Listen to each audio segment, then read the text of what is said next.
పరిచర్యకు పిలిచినప్పుడు అనేకమైన కార్యాలు ప్రభు మన జీవితంలో ఆయన కార్యాలు చేస్తాడు. ఏంటి ఆ కార్యాలు అనగా, మనము దేన మనస్సు కలిగి ఆయన పిలుపును పట్టుకొని, ఆయన పిలిచిన పిలుపును బట్టి ఆయన సేవలో దేన మనస్సు కలిగి ఉంటే దేవుడు అనేకమైన కార్యాలు చేయడానికి ఎంతగానో అవకాశం ఉంటుంది.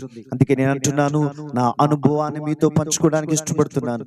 చిన్న ప్రాయము నుండి, బాల్యము నుండి దేవుడి పరిచర్యలో దీనత్వం కలిగి ఆయన పరిచర్యలో ముందుకెళ్ళాను గనుక నన్ను దేవుడు చూస్తూ, నా పరిచర్యను దేవుడు అంతర్జాతీయంగా అనేకమైన కార్యాలు చేస్తున్నాడంటే దానికి కారణం మాదిరి అయిన జీవితాన్ని కలిగి ఉండి, దీనత్వం కలిగి దైవజనులకు పరిచర్య చేస్తూ ముందుకు వెళితే దేవుడు తగిన సమయంలో నన్ను జ్ఞాపకం చేసుకున్నాడు.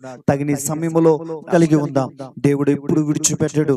తల్లిదండ్రులు విడిచిపెట్టిన, ఆత్మీయులు నిన్ను అవమానించిన, ప్రభు అంటున్నాడు తగిన సమయం